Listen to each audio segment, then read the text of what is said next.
Good evening, Harvest. We want to welcome you tonight and to our online audience. We are in the midst of an exciting series about the tabernacle. And I know I have been a little overwhelmed with how many sermons I've been hearing lately about the tabernacle. God is teaching us something. And tonight I'm especially excited to introduce our speaker, Ken Logan. He's going to come and share with us about some of the things in the outer court, and everything in the tabernacle points to Jesus. Would you welcome Ken as he comes and shares? Thank you very much. Good evening. This is my first time here.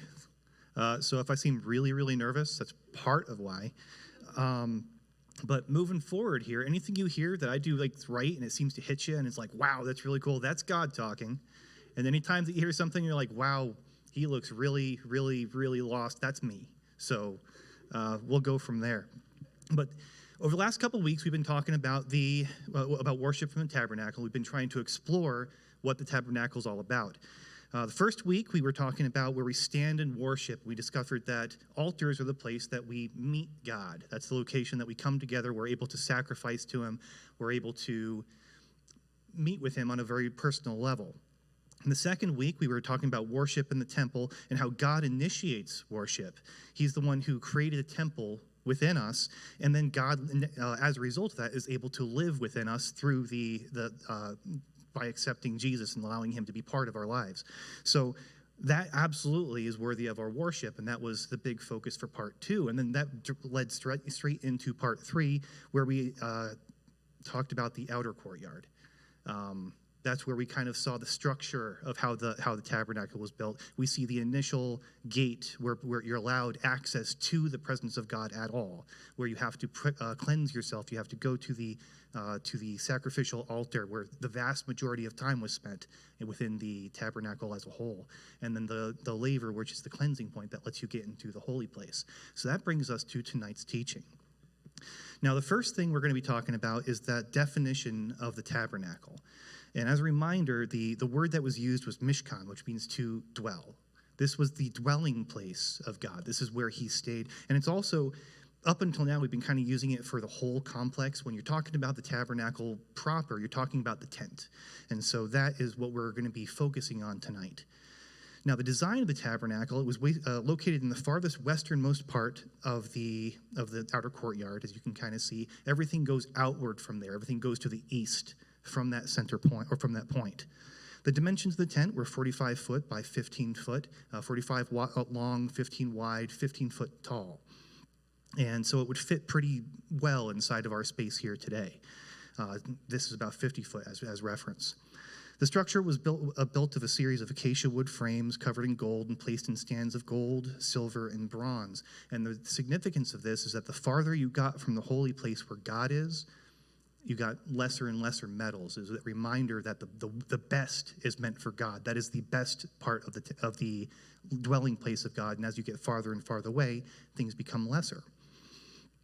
The interior layer was this fine blue and red and purple cloth with white twined linen. It was very beautiful and very colorful, with very fine embroidery covering the entirety of it. The tent only had a single entrance. It was on the easternmost part of the tent and farthest from the Holy of Holies. You either were going towards God or you're going away from him throughout this entire process. There were 5 exterior poles visible to this side with a space for the priests to be able to enter. We're not quite to the pattern yet, but the exterior layers were goat hair sheets. You had followed by ram hide that was dyed red, and the intention for that we're going to get into in just a minute. And it was covered externally by this very durable leather. And depending on what translation you decide to go with, you might see it called porpoise skin or badger skin. The reason behind it is that the word takach was not very clear, depending on where the linguists decide to take it as far as the origin for that word. The important part here is that it's very, very fine leather, very, very durable leather, and this was the outermost protection for the place where God is doing it well. But throughout this entire thing, we're going to find that the tabernacle is a pattern. It's not just a structure. This is not just a building. It's not just a place for worship. There's actually more to it, and the significance of this just permeates the entire building of the place. In Exodus 25, verses 8 through 9, Moses is given directions for how to build the initial stages of how to build the tabernacle, and it says that, and then God says to Moses, "Then have them make a sanctuary for me, and I will dwell among them. Make this tabernacle and all its furnishings exactly like the pattern that I will show you." Now, what exactly that pattern was, we don't really know, because Moses was in the clouds. He was speaking to God. God showed him something. It may have been the actual temple where in heaven where he was. But he was given a series of very specific designs that he was supposed to lay out in a very specific way, and this was the pattern that was given to Moses. In following the pattern provided by the tabernacle in the outer courtyard, we get to see God's... Oh, I'm sorry, I skipped right ahead. So this reveals God's intention for us. He chose to come to us even when we were drowning in sin. So he brought himself to us. He pursued us from the very beginning and planted a stronghold in the middle of the entire thing. He wants to dwell with us. He doesn't want to just observe us from afar. It also teaches expectation for us, because he wants us to be able to get closer to him, but it has to be done in a very specific manner, and we needed a strict set of rules to be able to follow in order to cleanse ourselves appropriately so that we can get closer to him. And the tabernacle pattern is the physical embodiment of those rules. Through obedience, we can get closer to God and his glory, but there's only a single right way to do it. Finally, it confirms his plan for us. We see in the establishment of the tabernacle a clear plan for our redemption. He already has a plan in motion, but throughout the entirety of the Bible, throughout the entirety of our walk with him, he reveals it slowly because it needs to be prepared for us. So the key idea here is the tabernacle is a blueprint for our redemption, designed and communicated by God. It's a physical representation of God's plan and how he's going to accomplish it. Now, in following the pattern provided by the tabernacle and the outer courtyard, we get to see God's full plan laid out. However, in the time of Moses, there was a lack of context. More importantly, they lacked awareness of Jesus' approaching sacrifice. So God had to lay the foundation first. He had to give the law. Then he had to establish habits within his people, his chosen people. And ultimately, all of this was intended to make Jesus recognizable and unquestionable when he did arrive. He is the ultimate fulfillment of this plan, of the entire pattern that is provided in the tabernacle. So walking from the outside, we covered the courtyard last week, starting from the perspective of being on the outside looking in. You have to keep in mind that God's power and authority is overwhelming. To some extent, we're a little bit, we kind of take it for granted. We live with it. We see it. We've accepted it to some extent. But you have to remember, anybody who has not decided to come to terms to accept Jesus, anybody who's on the outside, not really willing to submit themselves to God, his power and authority is overwhelming. We naturally want to have the illusion of being in charge of our own lives. We like that illusion. And that's especially truthful and especially significant if you don't know God. When confronted with absolute truth and judgment, the decision to submit to that authority, it can be a real challenge. And it continues to be a challenge even after you know Jesus, even after you know God, because you have to choose it every day. But the thing is that Jesus provides the gate. He provides the first step, the first point of entry that allows us to begin that process. He's the first step to reconciling with God, and we have to choose that step. God gave us free will. He's not going to force us through the gate. He simply waits and invites us, and it's on the individual to choose whether or not they want to enter that outer courtyard. Once you're in the outer courtyard, however, you have all the tools at your disposal to be able to cleanse yourself, to approach God further. You see, it has you have the tools, you have the altar, you have the laver, you have those ability, but you have to choose to use them. That's why we spend so much time out there. That's why we have to keep on sacrificing. We have to keep on making ourselves clean again, because we keep on walking in and out of that gate, as far as we don't always choose to be obedient. We don't always choose to follow what God expects from us. So we have to accept Jesus' sacrifice at the altar. We have to choose that decision, and we have to choose to be washed clean at the laver, which we'll get to in a minute.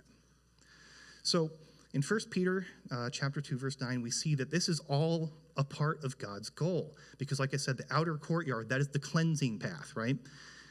And we are a chosen people, a royal priesthood, a holy nation, God's special possession, that you may declare the praises of him who called you out of the darkness and into his wonderful light. See, in accepting Jesus as Lord and Savior, you're being bought with a price. We know that story pretty well. But we're also being inducted into a priesthood. This is significant because we're now expected to worship and conduct ourselves in a way that honors our Lord. And with that induction, we're also given access to the holy place. And that's going to be the focus for the rest of our lesson here. From here, we're going to move forward into the pattern that God provided and see exactly what that entails to enter the holy place and what the components of it mean. So the tabernacle itself, again, that is the place where God dwells. As you see on the picture here, I'm going to kind of break down the symbology of this entire thing because every single component, every piece of this structure, it all has significance. It's all very important. The exterior of the tabernacle immediately calls attention to the fact that this is a holy place. The outer protection of leather guards a red dyed ram's hide. Now, why would it be dyed red? Because it takes blood to cleanse this place, to cleanse us whenever we enter that holy place. The entire place, the entirety of that holiness is covered by blood because that is what it takes to be able to get from that sinful outdoor area into the presence of God. It's also a reminder of the sacrifice that it takes to become clean. This is further reinforced by the goat's hair sheets that just lie underneath it. See, that was the baseline for a lot of what we end up learning. That was the starting point, the sacrificial system that had to be built upon with Jesus' arrival. But before that, we had goat hair sheets, and it serves both functionally as an insulation and weatherization for the tent, but it also serves as the reminder of that sacrificial system that was used to cleanse the Israelites from day to day.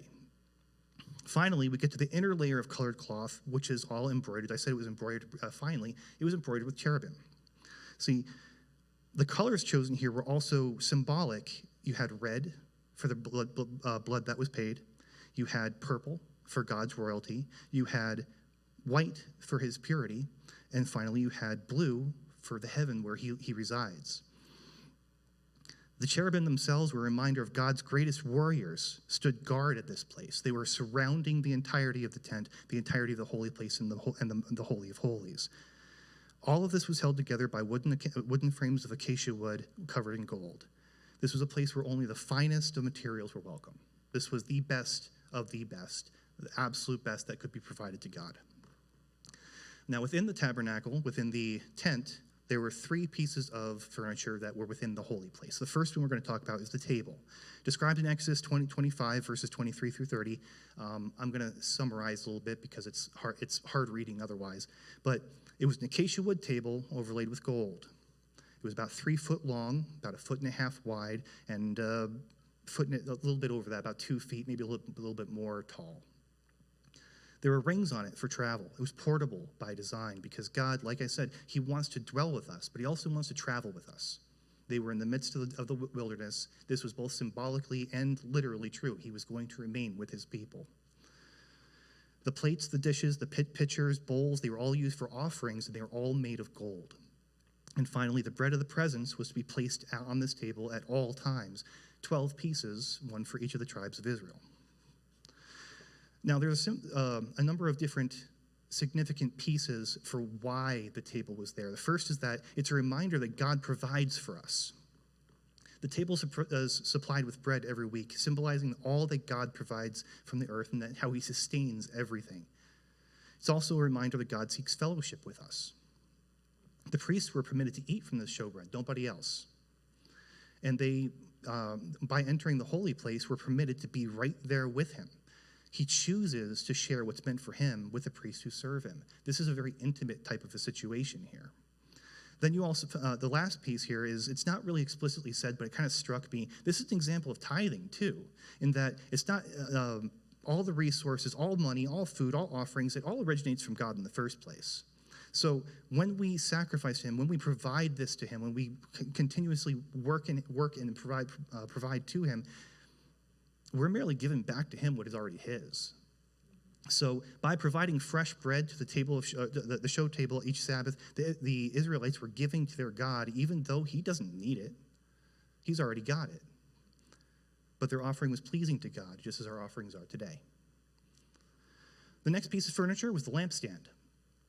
The lampstand is described in Exodus 25, verses 31 through 40. It's the second piece of furniture we're going to go over, and it's a 7-branch menorah made out of 1 talent of gold. That means it's between 75 and 125 pounds of gold.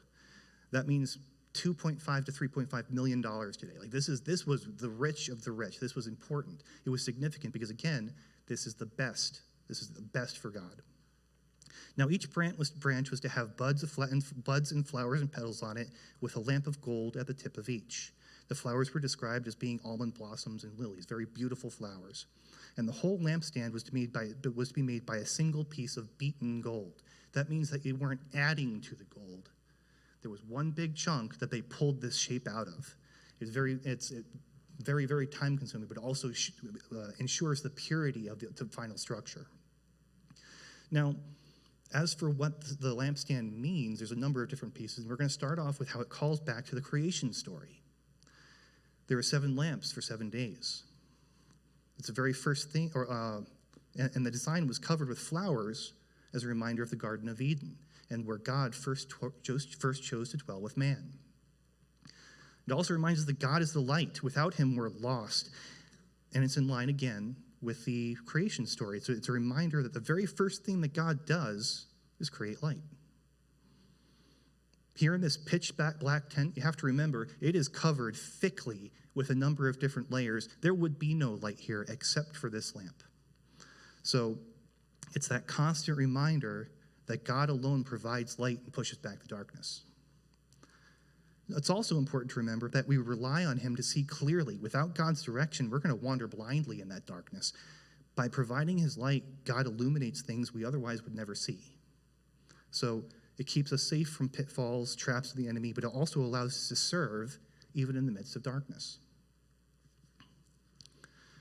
The next thing we're going to talk about are the curtains. That would be the interior walls, the ceiling. The tabernacle walls, starting off again, they were covered by cherubim.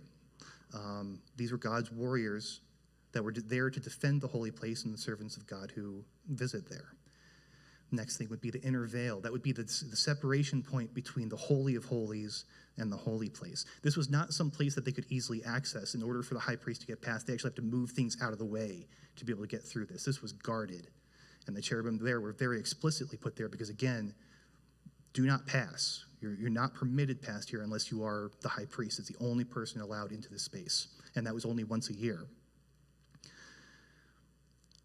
Also, something I found that was kind of interesting is there was an ancient historian named Flavius Josephus. He was a scholar that was born shortly after Jesus. He had some oral histories of what it looked like as well, and he described that there would have been some flowers on that veil as well, the veil between the Holy of Holies and the holy place. If true, that's further imagery of the Garden of Eden again, that reminder that they are approaching that place where it all began, where we first met with God. Finally, you have the outer curtain. This would be the curtain farthest from the Holy of Holies. And unlike the walls, the ceiling, and the inner veil, this curtain did not have angels on it, did not have cherubim on it. This was the permitted gate. This is the place that you were allowed to enter through, and the path was only open to priests. It was located to the east, though, as far from God as you could within this space. The last piece of furniture I want to cover is the altar of incense, described in Exodus 30, verses 1 through 10. And I saved it last because this is the place that was closest to the Holy of Holies. This was the location where the priests were closest to God. It was made of acacia wood, 18 inches square and about 3 foot tall. There were horns described to be on the top of it, integrated into the stand, and the top and the sides were all, again, to be overlaid with gold. Aaron and the priests were to keep it constantly lit, just like the lampstand, which I failed to mention before, and new fragrant incense was to be provided every morning. Now, again, there's a number of different reasons why this is significant. The first being, it's important to remember that we need to remain close to God. The altar of incense was the closest piece of furniture to the inner veil, and it was placed right next to it and remained lit from the same fire as the bronze altar. It's also a reminder to pray constantly. That incense, that was prayers. That was the symbolic representation of the prayers of Israel going to God. We're reminded to pray constantly. The incense was burned on this altar, and it was to remain lit, constantly refreshed daily. In 1 Thessalonians chapter 5, 16 through 18, we're reminded to rejoice always, pray continually, give thanks in all circumstances, for this is God's will for you in Christ Jesus. Now, that brings us to the last piece, that when we do pray, we're to pray in a pleasing manner. The incense that was to be burned at the altar was pleasing to God, and he was very specific about what would be burned at this altar. Exodus 30, verse 9 says, "Do not offer on this altar any incense or burning or burnt offering or grain offering. Don't pour drink on it." Basically, don't do anything except for what I told you to put in this one spot. This is special. This is important. That when you pray, when you're interacting, you do it correctly. You do it in the way that I directed. As such, we must remember that God does have specific expectations for our prayer, and that continues to today. Matthew 6, verses 5 through 8 reads, "When you pray, do not be like the hypocrites, for they love to pray standing in the synagogues and on the street corners to be seen by others. Truly, I tell you, they have received their reward in full. But when you pray, go to your room, close the door, and pray to your Father who is unseen. Then your Father who sees what you've done in secret will reward you. And when you pray, do not keep on babbling like pagans, for they think that they will be heard because of their many words. Don't be like them, for your Father knows what you need before you ask." Keep it simple. Keep it from the heart. Keep it focused. So that leads us to the next piece, that as we go through the pattern of the tabernacle, it tells a story. The entirety of the tabernacle. It tells a story, and it's an enduring and repeated story, starting all the way back at the Garden of Eden. God created the world, and in Eden created a garden to his east. God was located in the Holy of Holies. That's where he was. That's where he dwelled. To his east, he placed the garden where he interacts with people. And when Adam and Eve were cast out, they were cast out to the east. Further from him. And cherubim were placed at the gate to deny them access. Adam and Eve were cast beyond the outer courtyard, using that picture of the tabernacle. And the gate was made shut. The next example would be Mount Sinai, just before all of this is provided. You have Moses bringing the Israelites to Mount Sinai. And again, we see layers of holiness. We see the Israelite people were not permitted even on the foot of the mountain. This would be the outer gates again. They already have an understanding, a basic understanding of sacrifice, but they're not permitted any closer. They're not clean for it.